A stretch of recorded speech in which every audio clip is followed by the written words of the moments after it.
All right. Hello. Happy Sunday. It's a little bit later than I thought it was going to be because my stomach decided to have a moment this morning. So I don't know what I ate, but I didn't like it.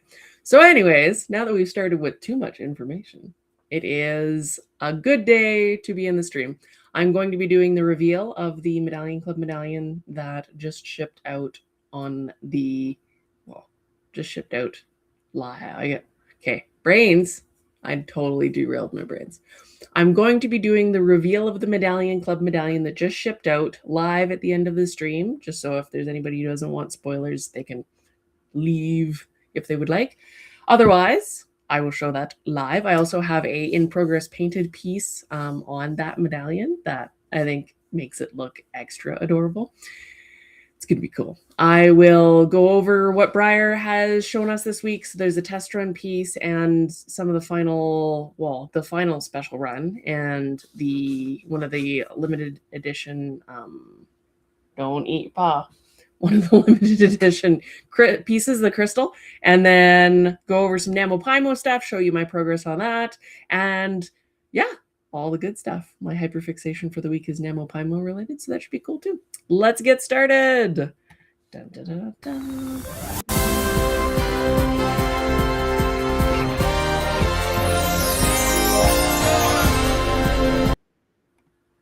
Wahaha. So we have Briar. Let's go to the BriarFest blog. BriarFest. Actually, let's pull this over here and make that bigger. Ta-da. And we have a sad little Nasho who injured his dew claw. Oh, he ran away. He didn't want to visit. So he's all bandaged up and sad. So we'll see how that goes. He doesn't like the cone, but he's been reasonably good. So he only has to wear that every once in a while it heals. So here is BriarFest stuff. If I move this over there, it doesn't break it. Sweet. This is their blog. We've been here before. Last time we had the sneak peek, which was the final sneak peek, which was the feathers. And ironically, while we were talking on the last stream, I mentioned that they can technically put the feathers on whatever mold they want. And little did I know that the actual pony was going to be a Fireheart and based on Odin, which is super cool. And the feathers are Raven's feathers. So I don't know. There's like a weird cosmic eye. That's crazy. Also a really pretty color, like a purpley blue, stormy kind of feel with the magic eye on the one side. So I will read this out. All right, it says our final special run reveal. Welcome to February. BriarFest tickets will be on sale soon. They're on sale now, but at the time. Actually, he matches my background almost. I just derailed my brain again. Sorry, guys. I'm excited. We wanted to reveal our final special run, so any potential VIP ticket holders could see everything that would be included in the VIP ticket package. For this final special reveal, we knew that we could not have a Scandinavian-inspired BriarFest without a nod to Norse mythology. Archaeologists and scholars have spent decades piecing together the lives and religion of Germanic pagan people using, they spelled artifacts wrong, artifacts, that now my brain's going to do that nonstop. Artifacts that have been recovered from the ground, either in burials or midden pits. I have no idea what a midden pit is. Midden, M-I-D-D-E-N. Coupled with information that has been recorded about Germanic pagans since the Roman occupation in the 1st century. Let me just double check. That seems to be working okay. You guys can hear me. Okay, good. I broke it. Hold on. And that screams brother really loud. Go back. All right. I messed my thing up.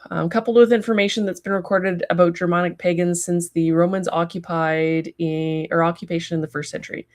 Probably the most well-known of the Norse gods, Odin, is mentioned countless times in dozens of sources that date back 2,000 years. And he's been ascribed hundreds of nicknames. These kennings, which is a figure of speech used in place of a single word noun, describe him as fierce, wise, father, husband, brother, son, blind, gray-haired, deceiving, spear-wielding, hooded, hanged, an oracle, walk-weary, and more. There's a picture of Odin. The Wanderer is depicted as a cloaked, one-eyed old man, so that's what this piece is, with a long gray beard, carrying his spear, Gungnir. I think that's how you say it. We're playing the Briar pronunciation game again because there's no pronunciation, so I'm just winging it. And accompanied by his 2 companion ravens, Hugin and Munin. I'm hopefully saying those right. A wizened old man who can see between the worlds, and through time, after having sacrificed one of his eyes to Mimir's well to gain the wisdom of the runes. So this is the fire boy. I'll zoom right in. There's his little raven's feathers right here. Very stormy hair. The marking on the face is a spear, which we'll talk about in a second. So kind of like a dark purple blue. There's some feathers in his tail there. Dark purple blue bay, which is kind of neat. I know not everybody likes decorators, but I think it'll be fun. All right, so it says this bold model created on the popular Mustang mold number 801, sculpted by Raven Maddock. That's me. It's so cool. Is decorated in moody purple blue, dapple purple blue, with a spear face marking a magical right eye and raven's feathers in his mane and tail. The Wanderer will be available to VIP all access and online traditional access ticket holders. This is his other side. He's got one little socky.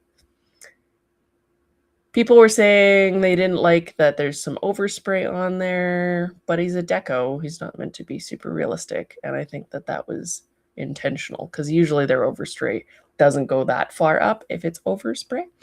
So I think it's meant to be like a blend of the color because it would be too stark, I think, if it was just a transition right to the cooler grays there. Yeah, there's his little magical eyeball. Super fun. I think he's going to be really cool. There's already a whole bunch of people that really want him. Chelsea's Model Horses put out their pre-orders for pickups with their VIP ticket slots, so whatever they didn't necessarily want to keep. And they had some of the Wanderer, and he sold out, as well as the Cosimo. So that's kind of cool. Although we did see that their prices went up. The VIP ticket prices are $1,000 for the VIP ticket. That does include all 9 of the special run models and some other perks and things. Looks like they're not doing the swag bag this year. They're not doing the celebration of horses, and they're not doing the 5K run. So we will see how that goes. This is the contest information. So they released what the themes will be for all the contests. Contest for Briarfest are a great way for fans to showcase their creativity with Briar model horses. That's a diorama by KTD, which is super cute. Like little babies with their little skirts on. Briarfest's diorama contest is great for artists of all skill levels. And for this year's event, the entrants are asked to create a scene showcasing a Nordic celebration. Midsummer is a popular Nordic festival that welcomes the summer solstice. Along with midsummer, Nordic countries have a variety of fun and historical festivals and celebrations, which they've covered some of in the blog as well. So if you needed some inspiration that way. Some celebrate changes in the natural world, like midsummer, or some celebrate certain saints. Celebration, or some blah, blah, blah. Celebrate with us by participating in our Nordic celebration diorama contest, where entrants are asked to create a diorama using any scale Briar model, excluding Collecta, that depicts a Nordic or Scandinavian festival or celebration. I'm not going to be able to read that. What did I just click? Oh, I opened up a new screen, so you didn't even see that. From Walpurgis Night to, I'm just going to say Waffle Day, Waffeldage. Waffeldage. It's actually kind of fun. I want Waffle Day. I love waffles and pancakes. I'm not a picking of the waffle or pancake person because it depends on if I want crunchy and like syrup puddles or if I want just syrupy, goopy cake, because it's really what a pancake is. Or stuffed pancakes. So good. There are plenty of festivals or celebrations to recreate. Let your imagination soar. Make sure you enter some waffles. Or like the weird Nomi thing that they were talking about, where there's all the different Nomi creature elf things. I don't know. Anyway, I'm breaking ponies. Can't wait to see what the entries create. You can learn more about it by clicking on the link for the diorama contest. And then interested in something more advanced, this year's Briarfest Best Customs Contest is the competition you're looking for, unless you live in the excluded states and places in the world, in which case it's not. Little sour that I missed my one chance to ever participate, but that's okay. Maybe if I move down to the States, I'll get to play. This contest highlights the best of Briar model horses customizing in the allowable states, remaking and resculpting the model itself, awesome finish work, and superb tack. For 2026, our divisions once again are excellence in finish work. This is excellence in final paint decoration on your Briar model, including and without limitation. A high level of detail work, smoothness of paint, and a glowing, flawless finish. Judging is on paintwork, detail work, and realism. Realistic geek wines only, no fantasy entries. Because they have a fantasy division. Use a Briar model as your blank canvas and let your imagination run wild. Judging is on creativity of concept and the execution. This is a crowd favorite. Most extreme custom. This is an extensive custom with very little evidence of the original Briar base models used. Judging is on the quality of the extent of reworking, on confirmation, finish work, and realism. Again, they don't specify that there's no fantasy, but I don't think a fantasy piece generally historically has done well in that. Maybe, I don't know.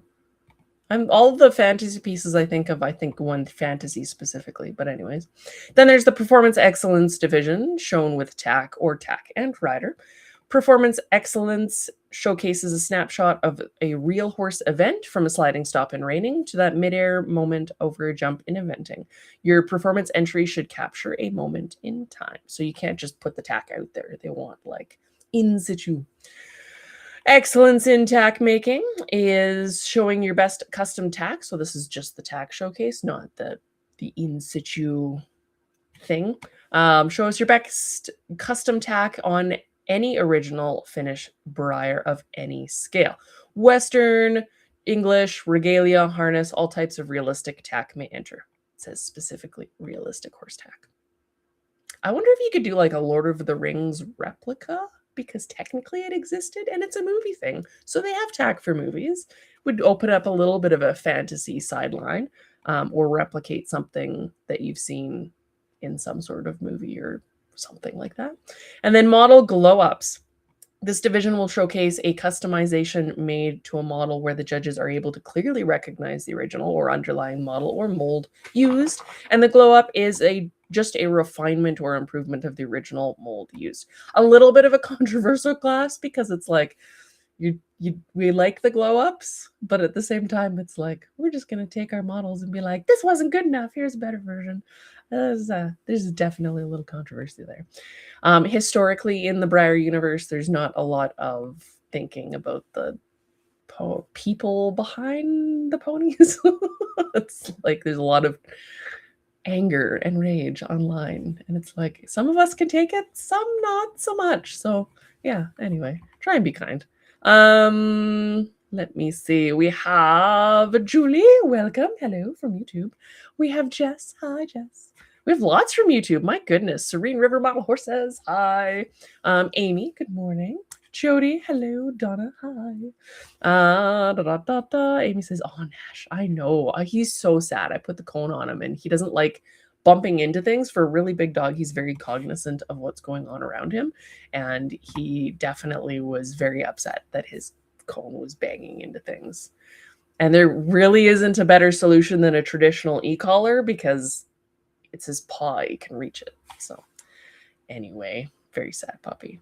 Let me see. So Amy's saying, at least we know the Fireheart won't be the surprise. That is 99.9% likely that he's not the surprise, because generally they don't do the same model twice, especially not in the Briarfest lineup itself. So we can be pretty confident that way.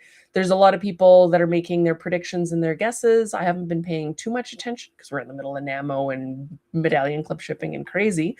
But there's definitely people that are wondering, is it the traditional Henry Fjord horse? Is it maybe something like, what was the one that I was seeing? It was a newer mold.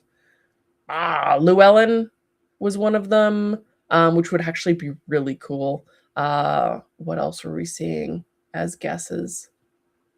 Vermeer.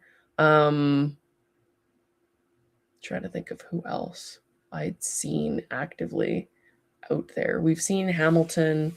So Saddlebred, the Moody Saddlebred was one of them. So there's lots of potential still out there. We won't 100% know until somebody opens the first one. And even in that case, I'm waiting for the day when they do multiple molds or they do a brand new mold. And they're like, oh, hey, here's the like crazy. You've never seen this horse before, so you couldn't guess it, which would be kind of fun.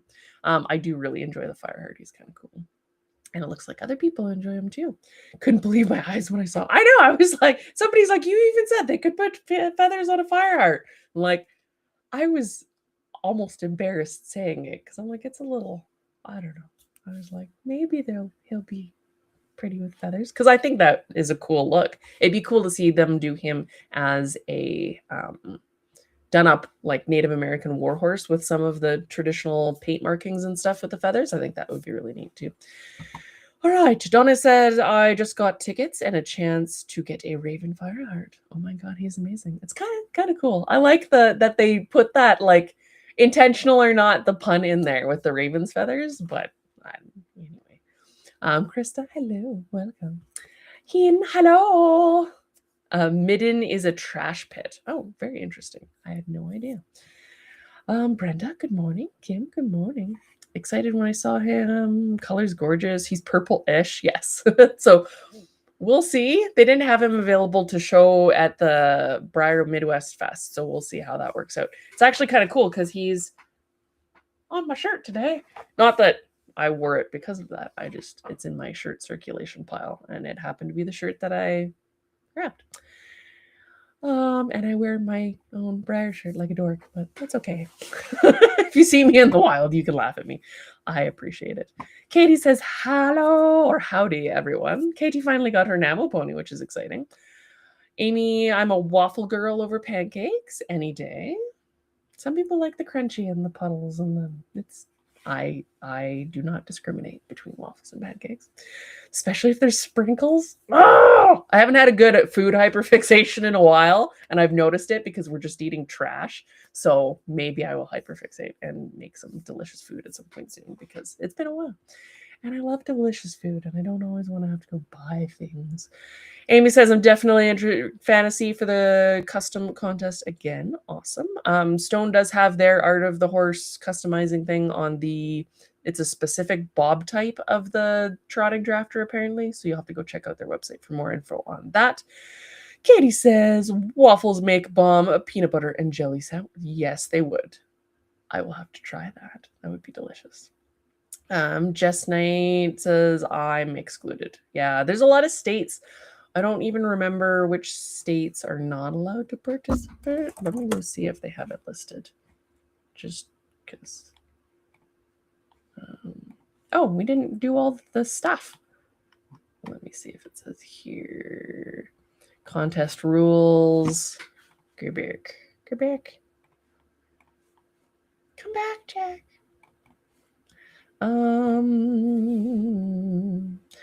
Let me see. Oh. State. This is accessibility statement. No, that's not what I'm looking for.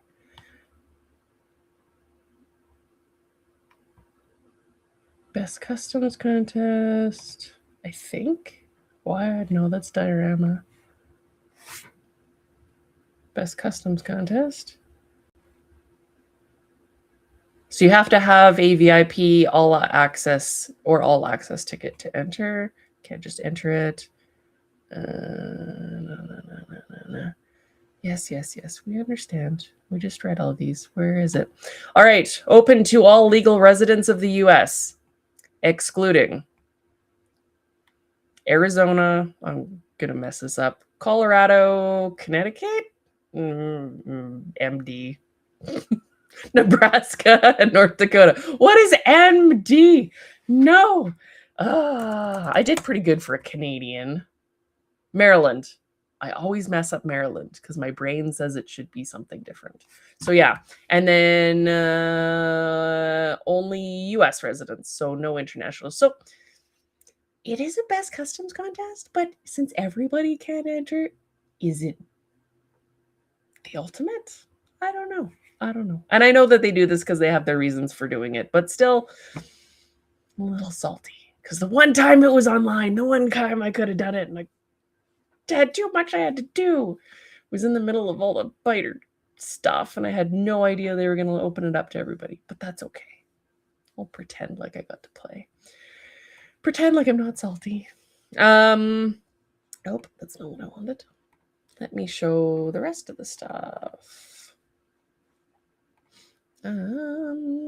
Brand new mold. Last done was Alborozo. So that was for the celebration horse. And the last new mold for Breyerfest would have been Imperiador,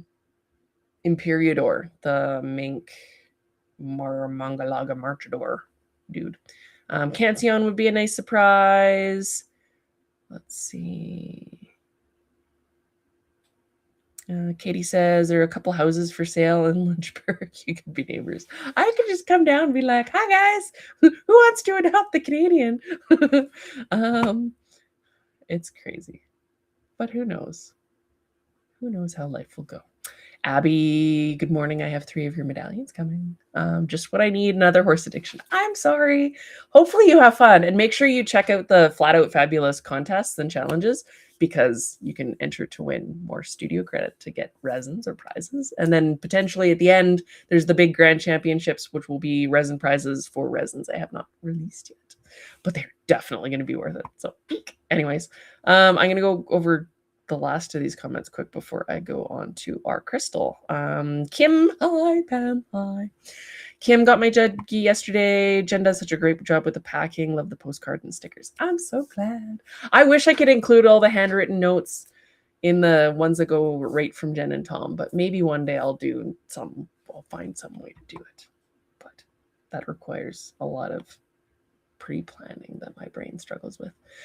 Donna Cancion, Amy, please not from here. I will cry. I'm recovering from Hamilton still. It's always bad for the collectors that conga, because you never know when it's going to be a surprise horse bomb and you're going to be like, and my shelf just doubled and I now owe like many hundreds, if not thousands of dollars.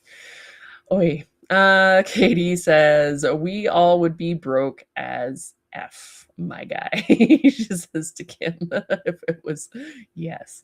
Let me see. I'd be in trouble too. Rice Krispie bars are my latest food fixation, says Kim. I used to eat those a lot when I was a kid. I prefer, what are the ones that, my brain can see it, but There's like crispy, ricey things in it, but it's not a Rice Krispie. Goodness, I will remember after we're done the stream. Jess says they buried the TNCs like 6 pages deep. I know, because they don't want people to be mad at them. It's like, oh yeah, but if you anyway, people don't read nowadays, so if you bury it even further, it's not good. Maryland, you guys are so helpful. Nico for Brust. Amy says, okay, so just move in with me for the months of June and July, and then I'll be set to enter the BCC. That'd be so fun. Just move down to the States for a vacation. I think the rules are you have to be a legal resident, and it's 6 months, I believe. So, I don't know what the qualifying thing is to be a legal resident, but maybe the U.S. government would be like, you're an artist, and Briar might, I don't know. Let me see. Nicholas for Germanfest. Oh, that's true. Yeah, he was the last one. And then we had Imperiador and then Alborozo. So it's not unusual for them to do a new mold, but that was for the celebration horse. So one day for the surprise. Come on, Briar. That would be like the biggest surprise. Anyway, Abby, wouldn't it be cool if there was a Mustang Wild Horse themed Briarfest? It would be perfect. I'd like do like Cloudfest and then have all Mustangs. It would be amazing. Or wild horses from all over the world and celebrate that. It would go over so well. Anyway, puff wheat squares. No, but I used to love puff wheat as a kid. That's all. My mom would buy the big bags because they were really cheap and we were really poor, and we just eat puff wheat nonstop. Maybe that's why I don't eat it anymore. There's a lot of things like sloppy, like cheap food stuff that my brain can't do anymore because we just ate so much of it. Amy, you can get mail here too and establish yourself as a legal resident. I don't mind. Like the Canadian in your attic. Because I'd still be a hat. I'd just be closer. So let's get back to the Briar stuff. So this is kind of exciting. We're seeing a porcelain and this isn't the first time they've done a porcelain as a crystal horse, but I really like the crystal ponies. I have the crystal huck. Where is he? Where is he? Where there. Little crystal huck somewhere right here. Very cool. And then I have the crystal Pam as well, which is super fun. And then if they do a crystal Fireheart, I'm just take all my money. I don't even know why they paid me to do the horse. Just take all my money back. Anyway, so it says water as clear as glass. The Nordic countries are known for incredible geography, stunning views, and otherworldly landscapes, from the fjords of Norway to the lakes of Finland, to the glacier-fed waterfalls of Iceland. The natural beauty of these nations is like no other place on Earth. As a result of its position in the mid-Atlantic ridge, the frequent tectonic activities, Iceland is dotted with high cliffs and deep valleys that make the country's landscape exceptionally unique and rugged. Combined with the glacial melt in the summer months, this is the perfect environment to create incredible waterfalls all around the country. Very pretty. Along the ring road of South Iceland, visitors can see, was I saying Ireland or Iceland? Anyway, along I messed it up, pardon my French. Along the ring road in South Iceland, I was doing so well. Visitors can see some examples of these waterfalls, which are fed by glacier. What? How is that a word? This is just, you're having a vowel movement. Fa, la, jo, cool. That's a workout. And are truly breathtaking sights. Along this route, this is way easier by comparison. Skogafoss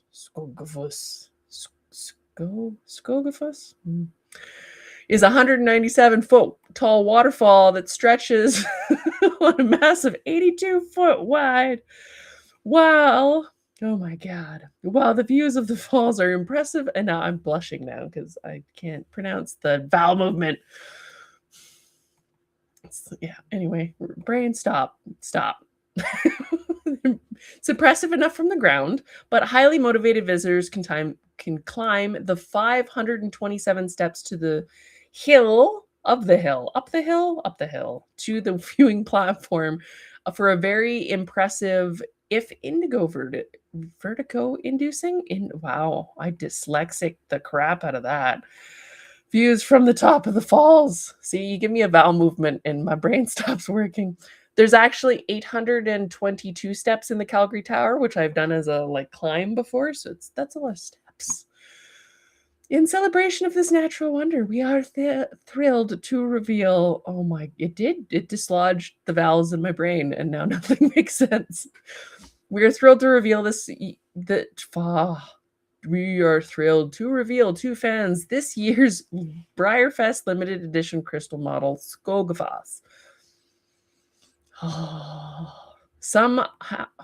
Yeah, no, we're not wording today. That stopped it. My brain can't. The handsome Icelandic stallion has been shrunk down, and this was the porcelain, to a 5-inch tall crystal that will be available. Thank God there's not very many words left. To all ticket holders, both in person and online. That is the cutie pie. Let me see if I can pull up the Breyer. See, I put an F in Breyer, really? Porcelain, Icelandic.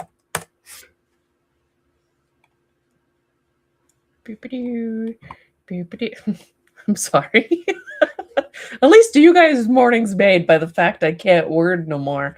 It's going to be an interesting rest of the stream. I should not start with the vowel movements. I'm going to replace this with porcelain. This is the porcelain that it's based on. Super cute little guy. Kathleen Moody made him. I love the sketch. Look at how, he's so cute. I just want to pinch him. All right. So yeah, that is what the crystal is based on.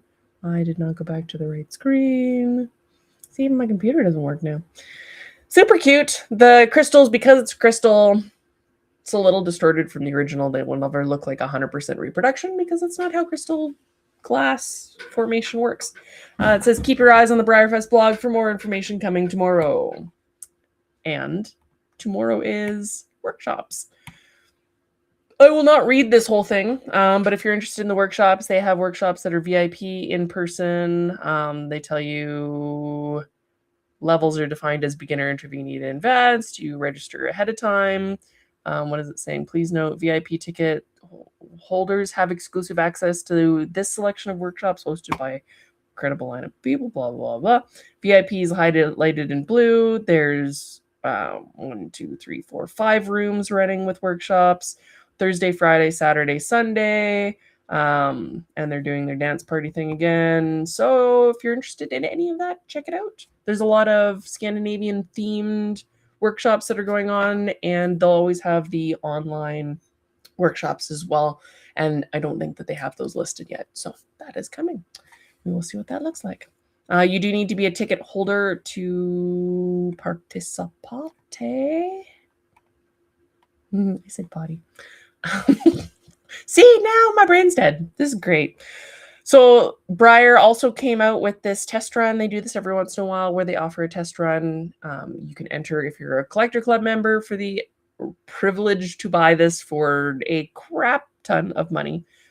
This is a red roan test on the Mustang Mare Win, or Sage, Forever Sage. And then this is a better picture. And if you don't love the mold, the benefit of this is you can generally resell them for quite a significant amount of money because they are a one-of-a-kind test run. You'll get all the documentation from Breyer, etc. Right? Chestnut Roan Mustang Mare test run. It doesn't say the price here. I can't remember what they said. Forever Sage. Mold number 736. Contrast or fiery mane against highly speckled flex and liver chestnut, accented by 2 hind socks and a detailed blaze, which have 2-stage mapping. Ooh. More recent test piece dated in the mid-2010s. Well, it's a newer mold, so it had to have been technically a newer test piece. But anyways, that is what Breyer has been up to. So that is fun. Vowel movement. I think I stole that from Robin Williams, I'm pretty sure one of his skits had a vowel movement in it because he was talking about the Scots and golf. So anyway, let me see. And you're such a goofball, making me want to come to Briarfest just to hang out with you. I won't be at Briarfest, so you can come to Canada and hang out with me if you want.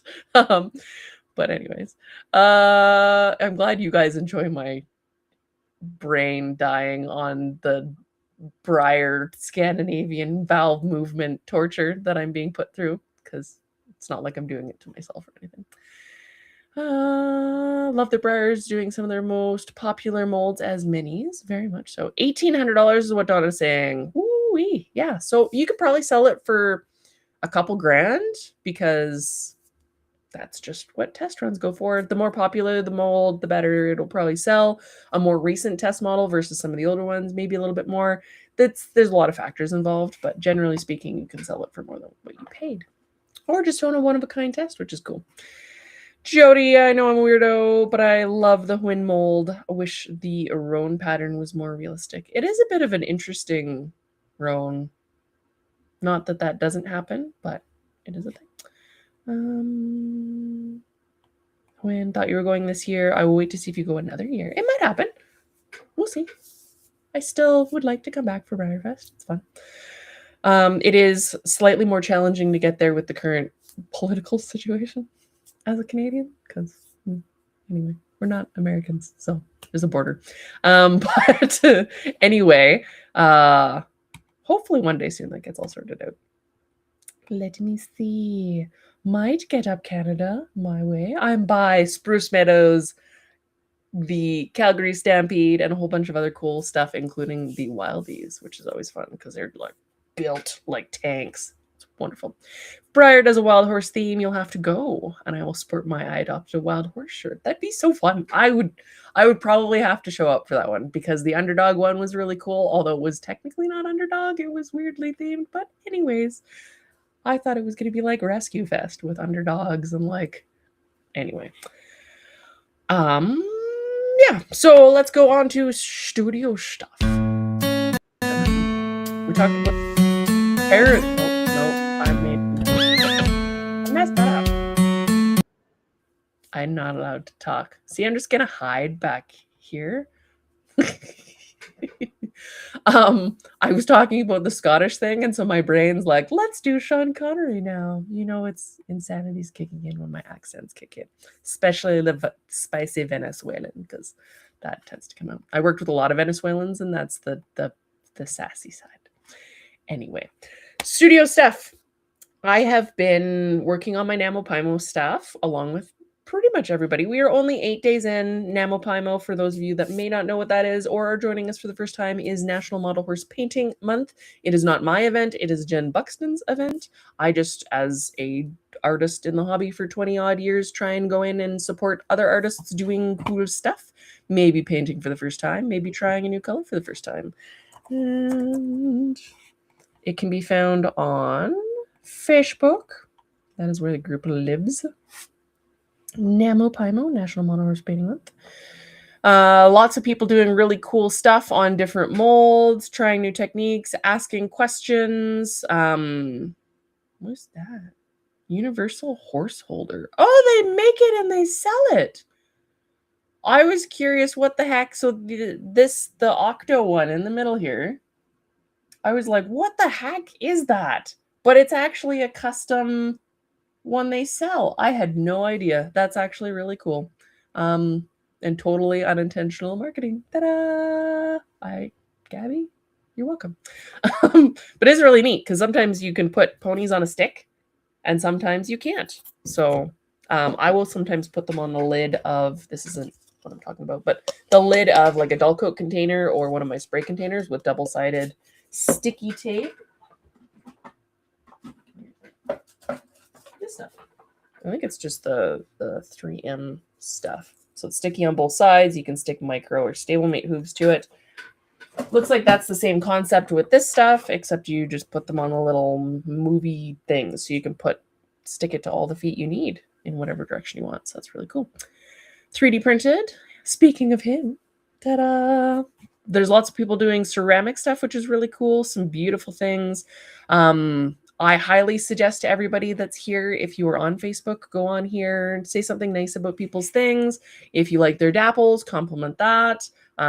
If you like that they tried a really hard color, it's not necessarily the place for critique unless asked for. I try and stay away from that. But yeah, definitely get in there and support people doing the hard thing. The minis painting minis thing is always really fun. Here's Lynn Castles Caldwell painting a Gabriel in her delicious roan. I have 2 of them on my shelf up there. Love, love, love. You can see I loved it very much.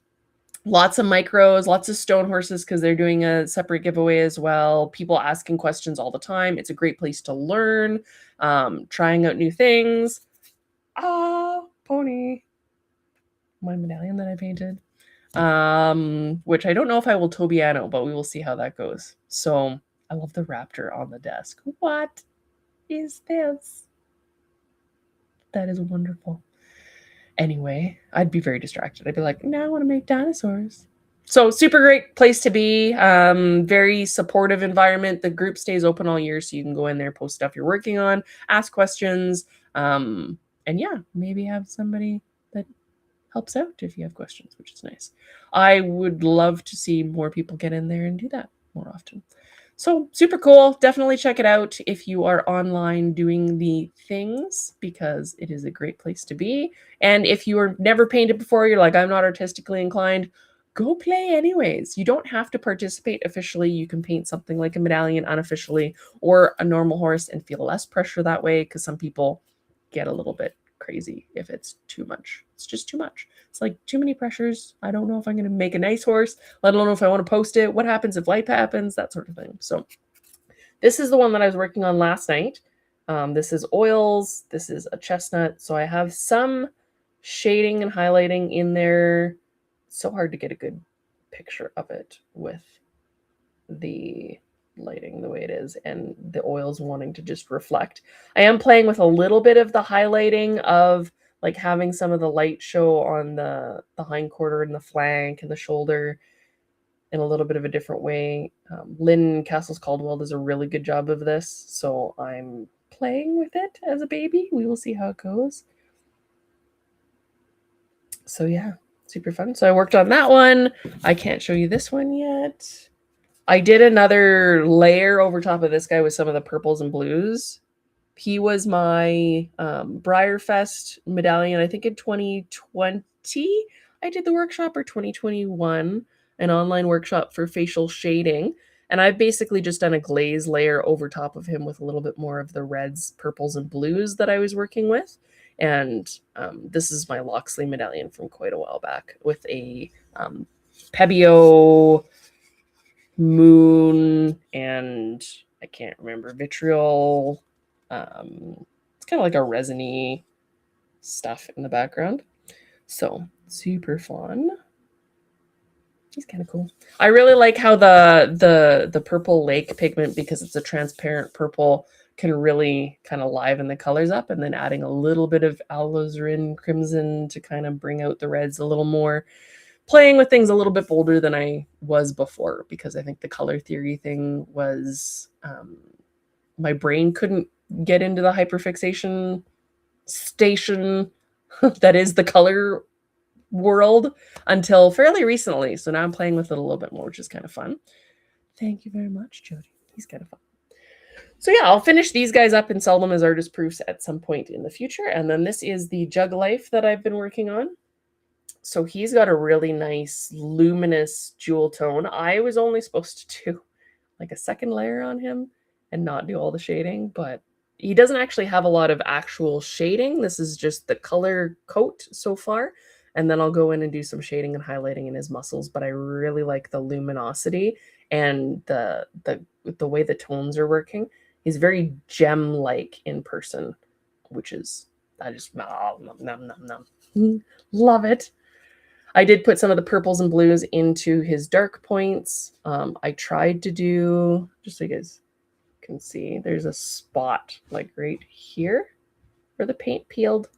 Because I was scrubbing at him, I was trying to do a bit of a different technique on him, and I messed it up. So anyway, he's getting there. I'm really enjoying that. He did have really subtle dapples, but you can kind of see them right here a little bit, but they were meant to be subtle, and I think they knocked back a little bit too much. There are some here too, but barely there. So I am going to put some more layers on him and build up that color. I am not very well known for doing things slow in that respect. I am taking Heather Bullock's oil painting bay class, and we're not there yet technically. So I jumped ahead a little bit, but I like when I would normally apply oils, it would be blocking out all the colors. Like I have Carol Williams cards and book, so I'd be blocking out all the colors that I want initially rather than starting from a mid layer and then building out the lights and the darks.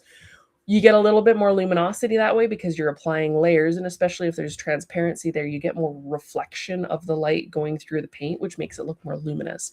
I skipped ahead a bit, so there's not as many layers on him, but he still has that luminous effect because of probably I'll be right back. Okay, bye. Probably the metallics that I base coated him with help a lot with that. So there's metallics underneath, coppers and golds that I airbrushed, and then on top of that is a whole bunch of layers of delicious oils in thin coats with more metallics in them because I can't help myself.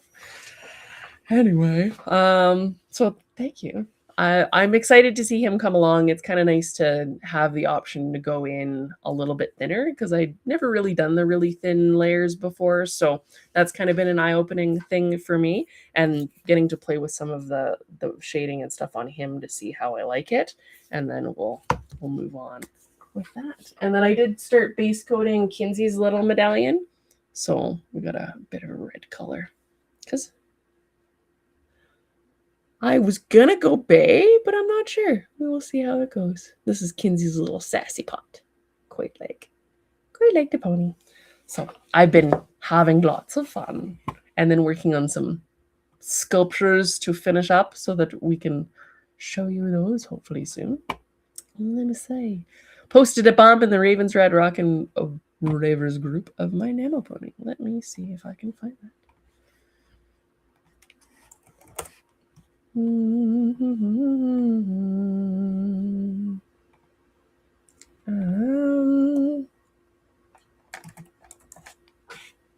Pardon me while I open the group up. Ah, it is a bum. I thought I saw a bum this morning, but I was... There we go.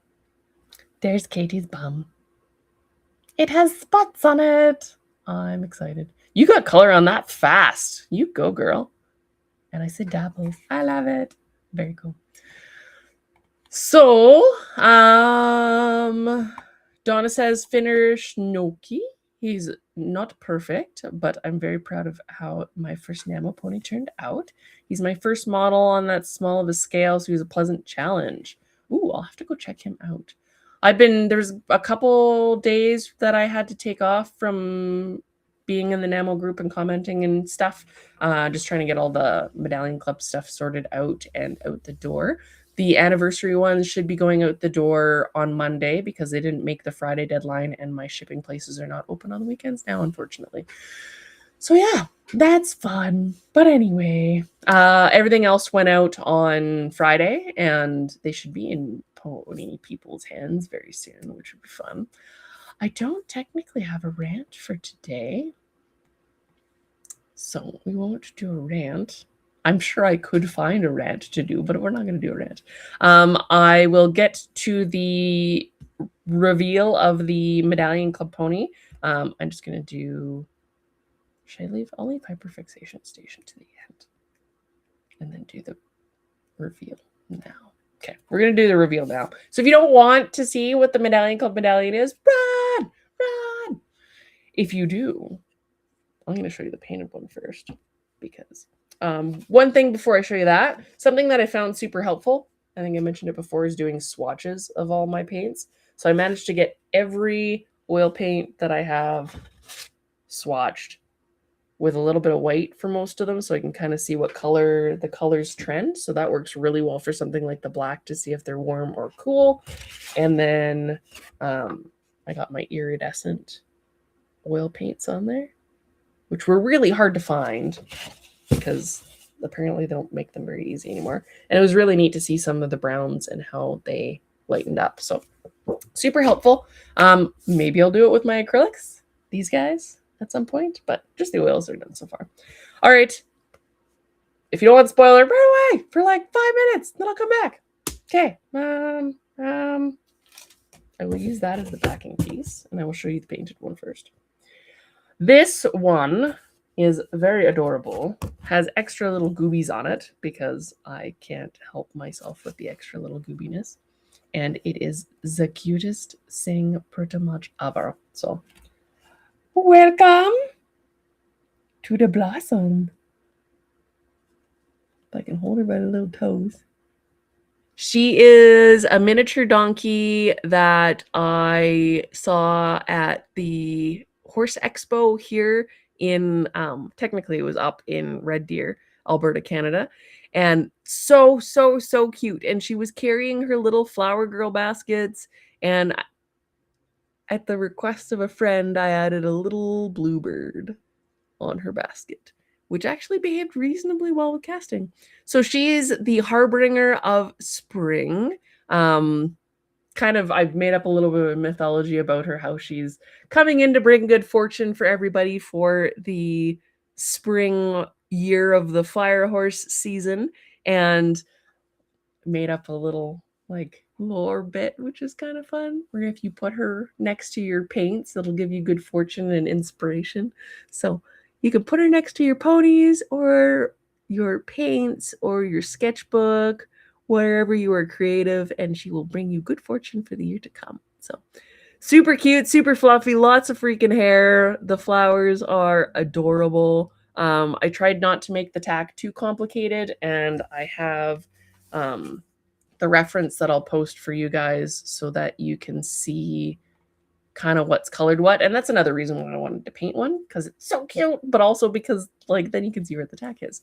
I will show you the picture here. If I can pull it up on my computer. Hang tight 1 second.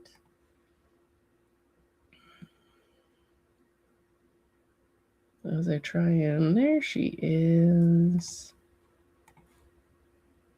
She was the cutest thing pretty much ever. Look at that! Look at that! I wish I could make it cuter or bigger. Maybe I can. Hold on. Yeah! So that cuts off her feet, but that's okay. Okay, I don't think I can reposition it. She was the most adorable thing, and she was so fluffy. And I didn't realize you can get woolly donkeys, but you get woolly donkeys, and they're like puffballs. So yeah, super cute. I didn't put the flowers around her neck. I wanted to leave a little bit more of the fur so you could paint around there, and I didn't want to make it too complicated because sometimes complicated things are harder to paint. But yeah, I haven't done a real like stupid cute thing in a while, so this is your stupid cute. I did do the little dancing donkey full, but so maybe that's her baby. It'd be cute. I did swap out also the flowers because her flowers were kind of a mix match of a bunch of different artificial ones. And so with her, they are roses, which is super cute. And then this is the unpainted version. She's like a little potato on stilts, kind of, with her tiny little toes and a little baby burb. I love how her bangs worked out too, because she's got one eye that's a little bit like hidden underneath the, you can't really call it a forelock because it's just a whole bunch of head hair. And then the other eye is kind of peeking out. So hopefully you guys will have fun with her. She is super, super cute. And thank you guys. Thank you, really. Caught you, I'm herring. Oh my goodness, my eyes need a break. My goodness. So yeah, stupid cute. And then this one is destined to be a pinto. This is head scale. Oh wait, where's my face? In the frame. Ta-da, da-da. So super cute little potato. Hopefully you enjoy her. And then, like I said, I'm going to include the reference so you can kind of see where all the tack is. And then you'll see the pictures of my painted ones so you can see where everything is. I'm actually quite proud of all the texture in the baskets as well. Come on, camera. That worked out really, really well. And then she's got kind of like a burlap sack as a saddle pad, but she does actually have the that I put fingerprints in apparently. The pack on her back. Here, I'll show you another photo. As soon as I saw her, I'm like, I need to do this freaking cute little dog. I took 5 million pictures of her. Her owner, actually, in this photo, the owner's kind of looking at me. And after a while, she was like, "Why are you taking photos of my?" Like, I'm an artist. I'm sorry. Desktop. Here's another angle. Same pony.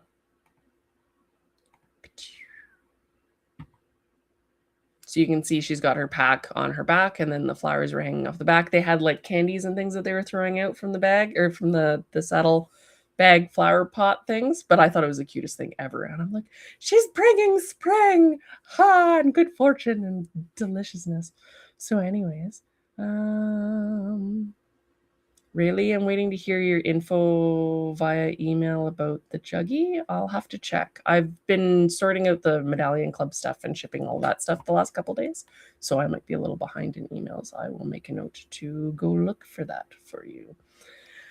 So yeah, she was super cute. There was a lot of really cute mules and donkeys and things, but yeah.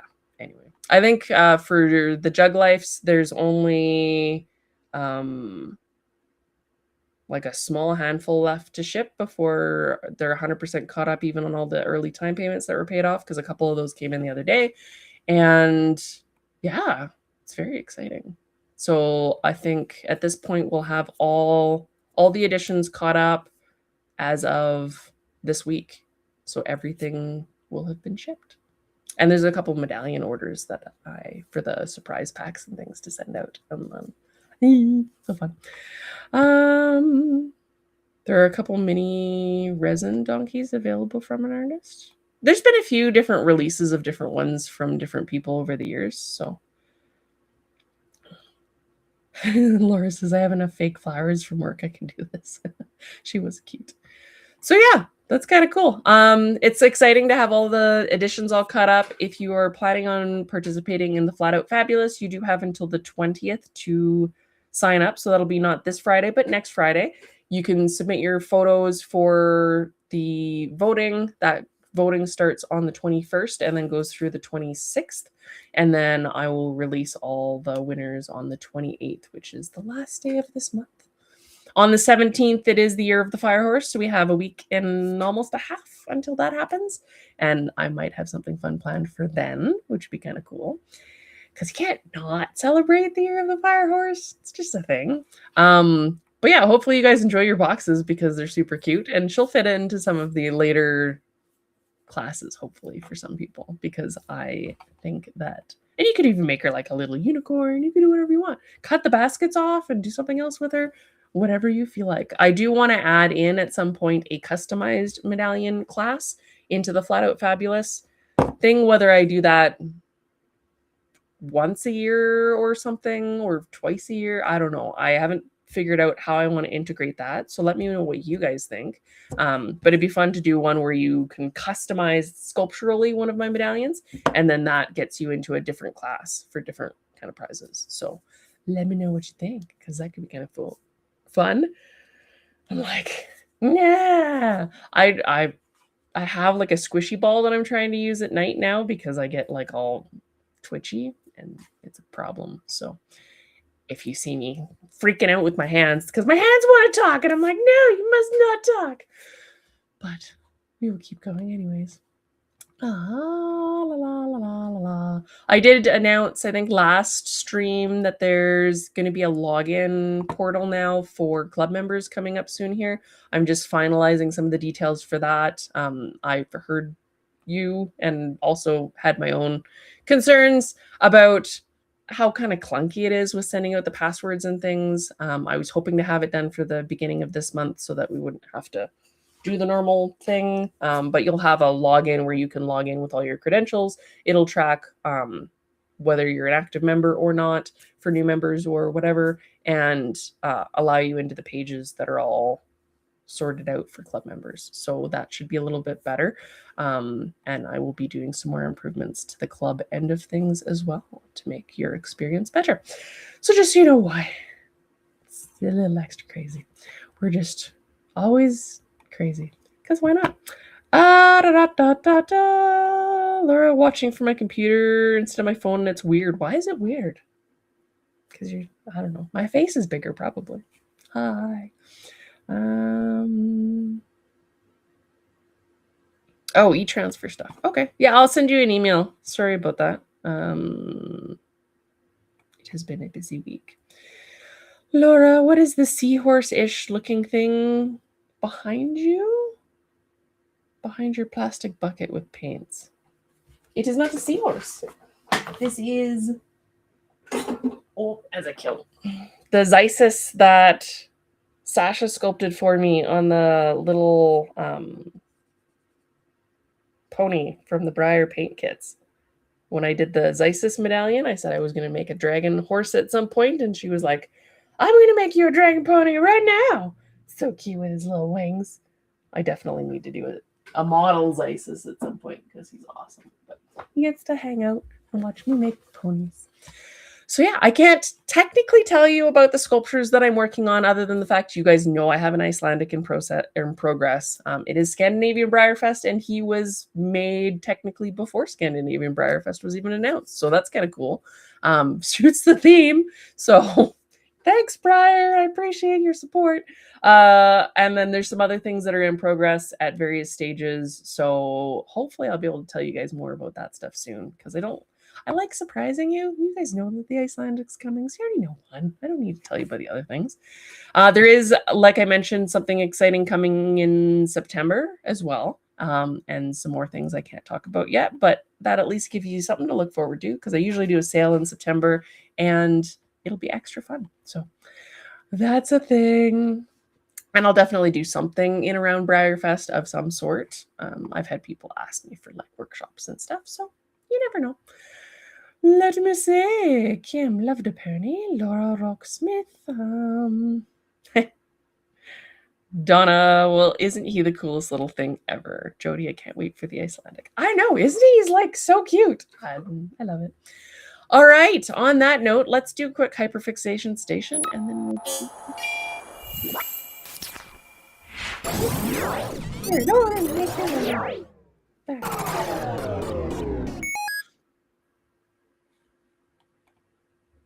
Did you think it glitched out? I thought it glitched out. Although I did, yeah, anyway. I don't know why I'm pushing the wrong buttons, but it was that valve movement just messed me right up. I'm going to require some chicken noodle soup and some recovery and hydration after that. So my hyperfixation has been colors and paint and playing with different things. You guys might have seen, I showed you this just now. So that was the all the different colors. So playing with warms and cools and mixing in greens into ponies and things that are a little bit counterintuitive. I also do really like the Rublev colors. These are they don't have any preservatives and things that normal paints do. And they tend to stick to a more traditional pigment base. So you can technically get lead white from them. Bone black is actual bone. There's burnt sienna. There's hematite, which actually has hematite in it. It gives a different look, a very natural feel, whereas a lot of these companies are moving more towards these artificial pigments. It's kind of nice. It does have its own challenges because when you have no preservatives in the paint, sometimes they can go bad a little bit faster, or they're less predictable in their consistency. You end up with ones that are a little bit oily or a little bit thick. So you have to compensate with that. They make a really nice product called Oleo Gel. That's really nice for glazes and things. It's like a, I'm not going to be able to open that up on camera. It is a medium that thins the paint quite nicely, and it's quite fantastic. It disperses the pigmentation really nice. It's really nice to work with. It is a technically it's solvent-free gel medium of linseed oil. So it's like a linseed oil, but in gel format. And it's just got a really nice consistency, especially because linseed oil can make things a little bit too thin. This is nice because it has a thickness to it. So because it's a gel, it works really cool. The downside to linseed is slower drying. So that is slower drying. I like the walnut alkyd, which someone brought up can actually, in larger amounts, trigger people's nut allergies. So I will try and make note of that, because I only technically take the littlest paintbrush that I have and I dip it in and I put a drop on my palette, and then that drop is dispersed through all the pigments that I use as I'm using them, just like a little dip into that and then into the paint. And the paint's, it's got to be a distribution of like 10 to 1, 20 to 1 at least, for usually way more paint to this. So I don't know that most people would have any sort of reaction to it because it's such a small amount. It's different if you have your paint tube with the actual oil binder as walnut oil, which actually does happen. So you have to be careful if you have tree nut allergies to make sure what nuts and oils, what nuts are in your paint. Do you know? Anyway. We're just going to distract my brain entirely. So I've been playing with like the purples in with the browns and warming up and mixing my blacks with some of the different combinations you can do. Burnt umber with ultramarine blue. You can do phthalo blue and burnt sienna, and play with making different warm grays, warm browns, warm blacks, and then taking the, like, just all paint science, basically. I've just been like, brain. And then I get into the spot where my brain wants to go 5,000 miles an hour. And if I'm taking workshop, I have trouble going slow. So as you've seen, I have trouble going slow. So I've been binging a whole bunch of YouTube videos and researching online for different things, because you can take your color wheel, which is this guy, and then mixing your paints beside. So if you have an orange, but it's not orange enough and you want to bring up the chroma, you can add a little bit of yellows, and then that'll bring it up in chroma. And then if you want to not be maybe as vibrant of a yellow, you can add in some purple, and that'll bring it down into, like, if you have a brown or something. Like, a lot of times you get these greens showing through in buckskin colors and palominos, and you don't necessarily want them. Particularly buckskins or sooty palominos, where you're adding those browns in there. It brings out greens you didn't necessarily know were there. And then you can start adding in, it's really hard to do on camera, adding in the opposite on the color wheel, and adding in like these magentas to counteract your greens, and it'll level things out. So you can move things along this color wheel depending on what you're doing. This one's kind of cool. It's called a quiller wheel. It actually lists out all the different paints and where they sit on the color wheel. And it's kind of cool because you see the ones in here, because they're not super high chroma, they're pushed in the middle. You have your neutral gray in the middle, kind of what sits in there. Payne's gray is a cooler gray, so it's on the blue side, whereas you get your sepia, which is obviously a dark kind of muted color, but it's more of a red-orange. And then there's Davies gray, which is more of a green, your yellow gray, all these different ones. Mars violet obviously is a little bit more of the magenta color. So this is really neat for seeing where things go and how to counteract what colors you're looking for. If you ended up wanting to do a really rich chestnut, you can make that a warmer chestnut, or you can make it a little bit of a cooler, more purpley chestnut. There's a lot of purples in this guy on his top line. So that's kind of fun. This is another cool thing that I have hanging out in the studio. It has a whole bunch of different colors on the bottom and on the side. That lists out all your different colors. Your dominant color is the category going up, and then your mixing color is the one down, and then that shows you all the different colors you can get from mixing those, which is a nice handy thing to have if you're like, I would like that specifically, and then, or like a really weird red brown or whatever you're looking for, and then that'll tell you, if you're mixing things that way, kind of what you're going to get. And it's neat to see the comparisons of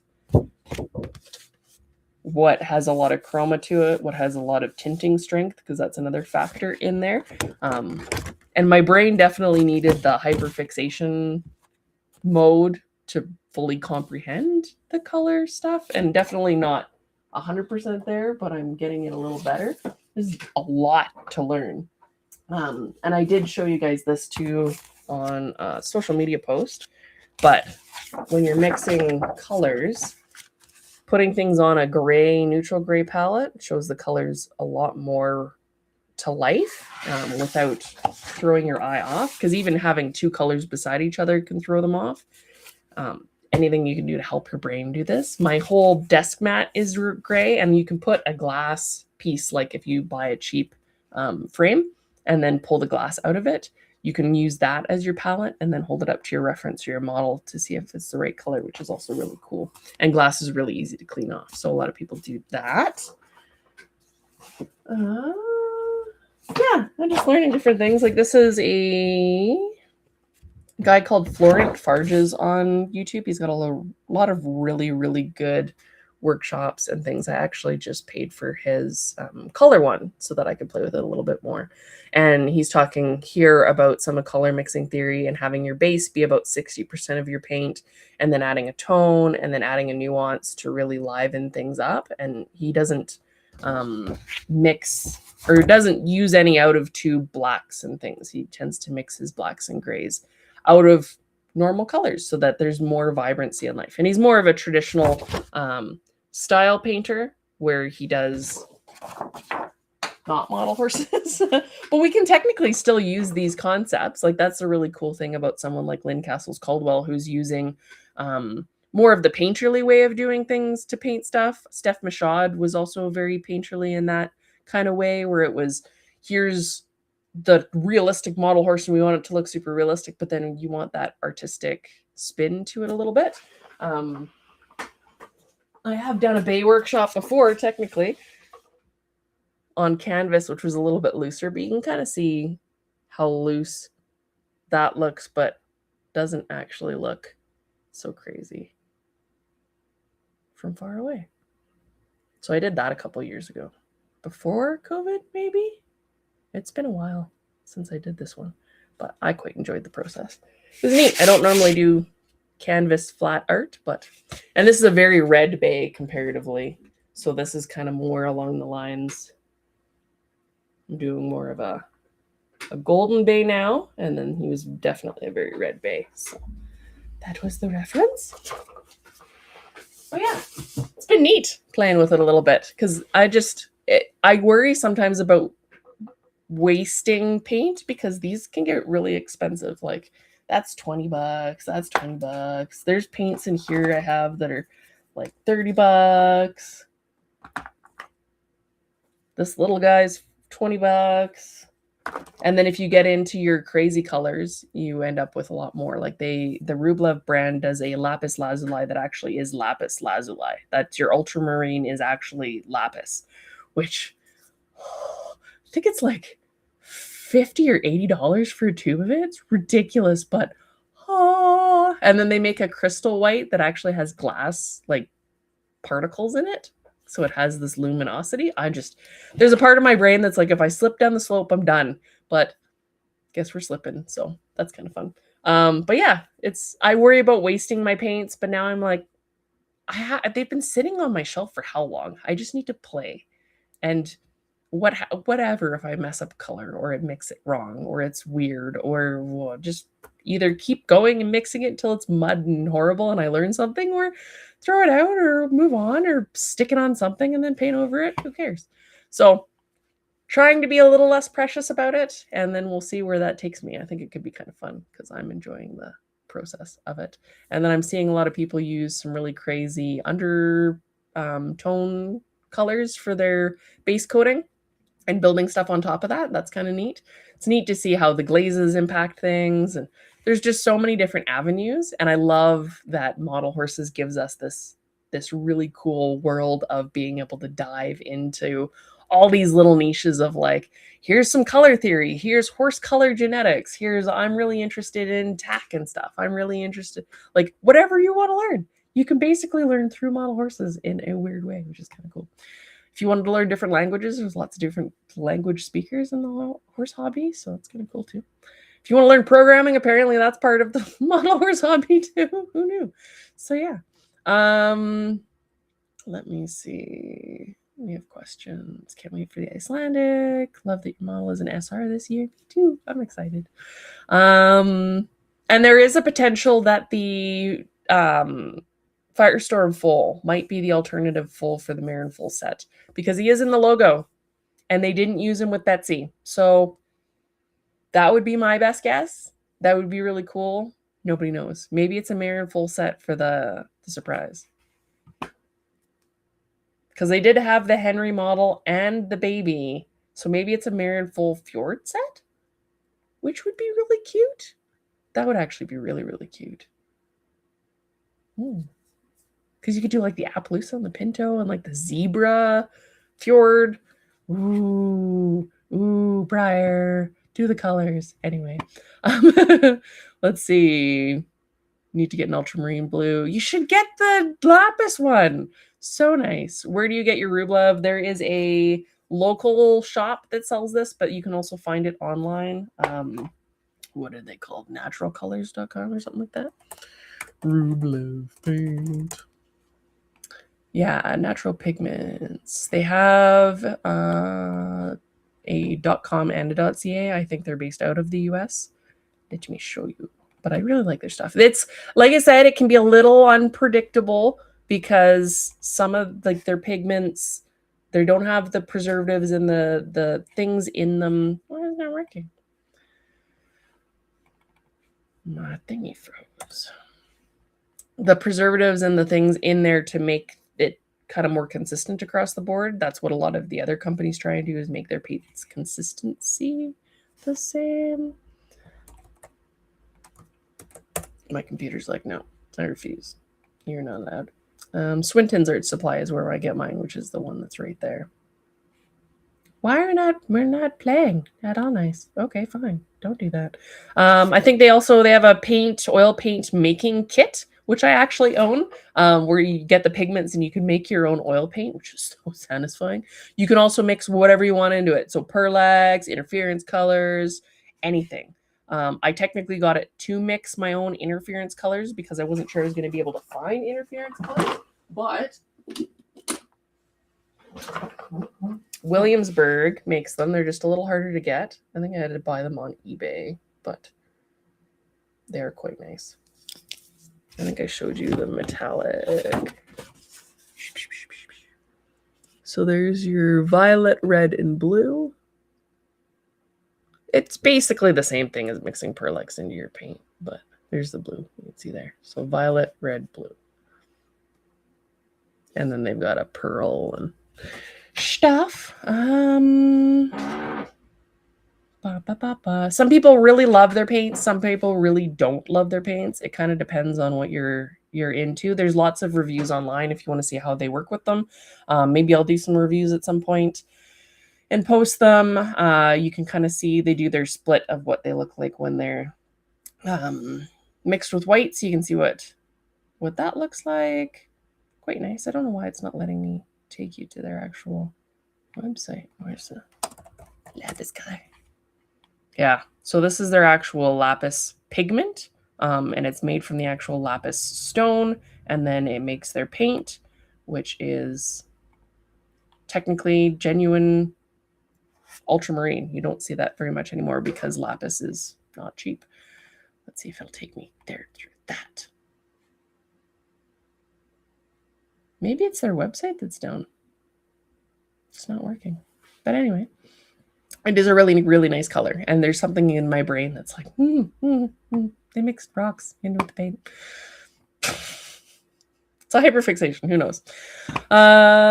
What's the expensive paint brand with the glass powder in it? That is the Rublev brand. And I do have the crystal.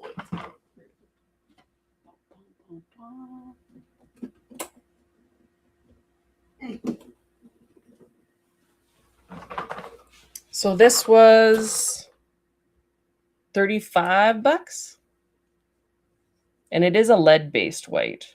So keep that in mind. But as long as you're not licking it, you are just fine.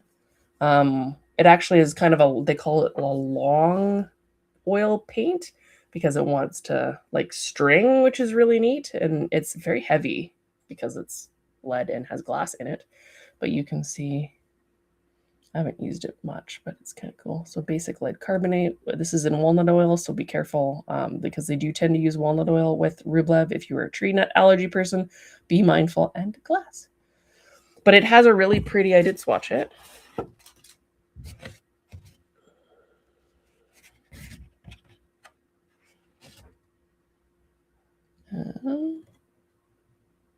So that's the crystal white, and then they got lead white 1. You can't really see. But it does have, once you start layering things, it has this really cool luminosity to it. So I like it. It's kind of fun to play with. I haven't put it on ponies, obviously, but it's a neat thing to play with on canvas and other applications. My selfie for NaMo was hilarious. Well, he was kicking, so I was trying to avoid being kicked in the head. Looking to do the make your own black trick. Oh, yeah. So just mix that with burnt umber. Kind of fun. And different blues will give you different tonations and stuff. And then Laura Rocksmith. That's true. Let's see. I know Lynn says you can freeze your palette. I've tried it. So once they're defrosted. You can freeze your oil paint. If you have paints like the ones that don't have the preservatives and the stuff in it, if you cover it, usually it's good that way too, as long as you haven't mixed in the dryers like the alkyds and things. Or if you wanted to extend it and leave it, then you could add linseed oil or something like the oleo gel so that it doesn't change the consistency. Because linseed will thin your paint, and if you don't want it thinned, you can add this and it'll keep it thick. Or at least not puddle it. Because if it's super thin, then you're basically just, you don't have the substance of paint to put on whatever you're doing. So kind of fun. They have a whole bunch of really neat little mediums and things you can play with. It's been a little fun rabbit hole for me to enjoy. Rublev. Yes. Rublev. Natural paint something. Here, I'll put it in chat. I'm pretty sure I still have it on my clipboard. Naturalpigments.com. And you can get their mixing kits and things. Hen says there's a great book all about artist pigments, their origin history that you might like to read. It's called Bright Earth by Philip Bell. That's cool. I also have, there's like a artist's techniques and things book that has some of the pigments in it, which is really neat. I'll have to look that up.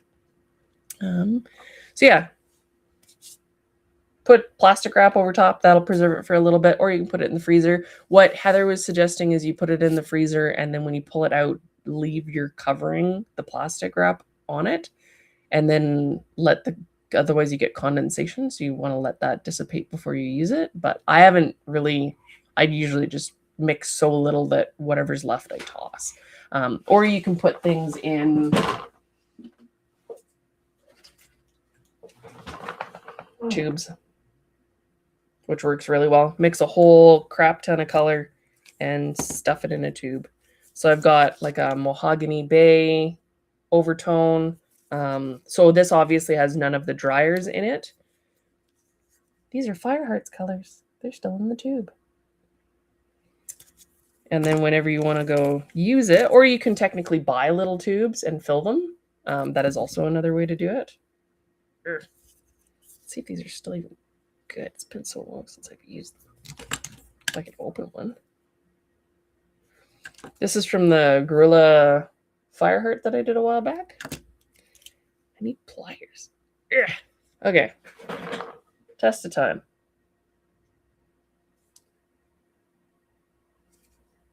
I don't want it to squirt everywhere. Well, maybe it's solid. Okay, that might, a couple years might be too long to have them in the tubes. But maybe if I pluck it at the end, it'll work. I'll have to check that. Because technically, if it's exposed to the air, then it will start to dry out. Oh, that one's stuck in there. That's fun. anyway, that is another option. So that would give you the opportunity, if you don't leave it for multiple years, to actually use it within a reasonable period of time. Although some of these oil paints, I've got tubes here that are like 20 years old. Not necessarily this one, but some of the bigger guys I have are 20 years old. Some of these are almost that old too. What's this one?